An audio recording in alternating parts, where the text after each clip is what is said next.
Peace, what it do? We are live on the Uncensored Truth podcast pre-show before our interview with Kenyatta Griggs, co-author of Culture Vulture's book. He has some other dope projects out there. CEO of Hip Hop Motivation. Sandman sitting right beside me. Peace to everybody out there, man. Yeah, man. Shout out to everyone out there that's going to be coming in the room eventually.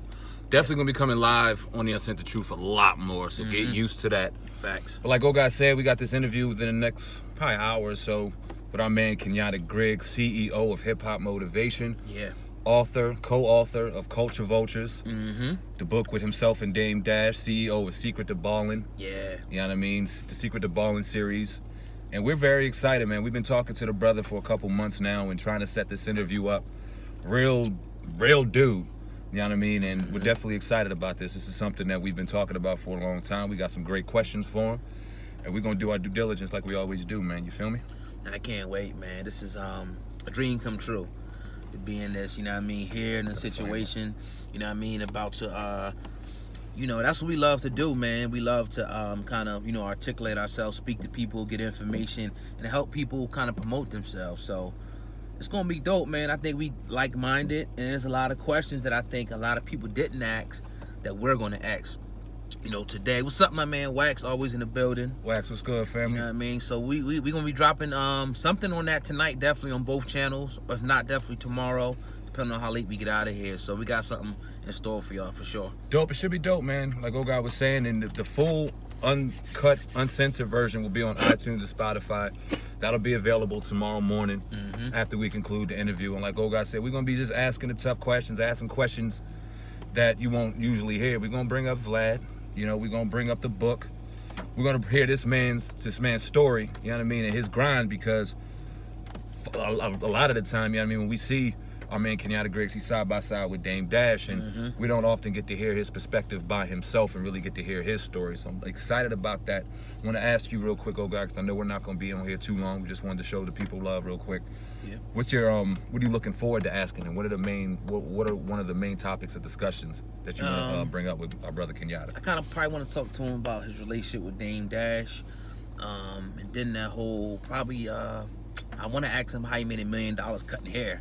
I remember he said that, but mainly probably I'm gonna see how much he can expound on the 360 deal, because like you said, we always kind of hear Dame, going in on it, and he kind of adds his piece, and it's cool, but we get to talk to, he's a co-author of the book, and a mastermind in his own right. So, I'm probably 360 deal. Dope. Yeah, definitely. What you think? One of my main questions I was thinking about as I was writing it down and getting ready before we got over here was definitely because he lives out in L.A. He lives out in Los Angeles, and we've had our couple of run-ins with some people, let's call them Hollywood people, and we have our perspective on that early on. I wanted to get his perspective on that because he seems like a real private dude.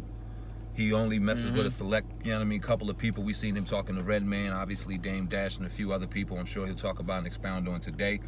But doesn't really go mainstream. You don't really see him out there too much in the mainstream. So I would love to get his perspective on that. Being in Hollywood, right there among the people. That'd be dope. You know what I mean? I'm looking forward to that. We had our man, Vlad. Yep, I was gonna say that. Okay. Our man AR-Ab. Yeah. You seen that he got put up, and he's dealing with a real fucked up situation. And we know Dame Dash and Vlad had the conversation. It was highlighted in the book, Great Culture Vulture book. So I can't wait to hear Kenyatta's perspective on Vlad, man. And I know we had some questions pertaining to Dame Dash and the whole Culture Vulture thing as it pertained to Vlad, and Vlad was asked the question, and now we see the AR-Ab thing, and we know the questions that come about with when it comes to Vlad's interviews and how people say that they over there telling and this or that. So I'm gonna see what kind of culpability he thinks Vlad owns up in that situation. Get his perspective on that. I think that would be real dope. And the Culture Vulture aspect about Vlad too. I can't wait for that, man. Crazy, because son. Dame Dash never came out and called this man a Culture Vulture in that book. And we both will sit here, and we're not gonna talk about Vlad too much because he's competition, and that's cool. It's healthy competition, but we definitely look at ourselves as that kind of competition. But it never runs away from the question. He's definitely respected when it comes to his grind and his hustle and his self-independence, when he, doing it on his own. Yeah, but doing his thing. why isn't that brought up? How isn't he considered a culture vulture in the definition of Dame Dash? That's going to be brought up Maybe today. you think it's maybe because he probably, I mean, just throw it out there, a little conversation. Yeah. It might make him look sort of like a hypocrite. Maybe simply because I'm just saying he was on his platform a few times. Not that there's anything, you know, per se wrong with that, you know, but I guess it kind of would be if you putting Vlad into that definition of a culture vulture. If you're putting him over there, you will be kind of productive, because now he's helping build his platform. Who he's helping build, who he's saying destroying the people. You know what I mean? Get what I'm saying? So it's gonna be dope. Yeah, I think so. I think it'll really be dope. And my perspective on that, real quick, I don't see it being a problem, people going on Vlad. What I see the problem being is how they shun the other platforms that are self-made and self-owned. That's deep. You know what I mean? As opposed to going and throwing love and throwing gems to them when you say that you are pro-independent, when we got to get away from the culture vultures, where there's other people out here that are the same skin tone, the same color, the same way you look, that are doing damage, but you are very reluctant in showing those platform support and building those platforms up. And I want to know if it's a reluctancy. I want to get perspective. And I wouldn't think it would be a problem if they went on those other platforms and showed them equal love as they did of Vlad, because then it kind of it equals it out a little bit. Right now it seems like, well, damn, you say this, but then you go on Vlad, and then you don't go on anywhere else. So it's like, come on, man. Or anywhere else you go is owned by no different than Vlad. So yeah, that's man, great points, man. Very, very great points that you actually, you know, bring up there. And yeah, I asked myself that question too, man. I think I kind of know the answer, and we're not the only you know, hip hop commentators or whatever you want to call us, orators or whatever, that have that same sentiment about some of the people kind of not, you know, coming over to the smaller platforms and help building them up. And I don't know, man. You know, maybe it has something to do with, you know, them thinking that they arrived. We talked about that. You know, you know, they're on the white man's platforms per se.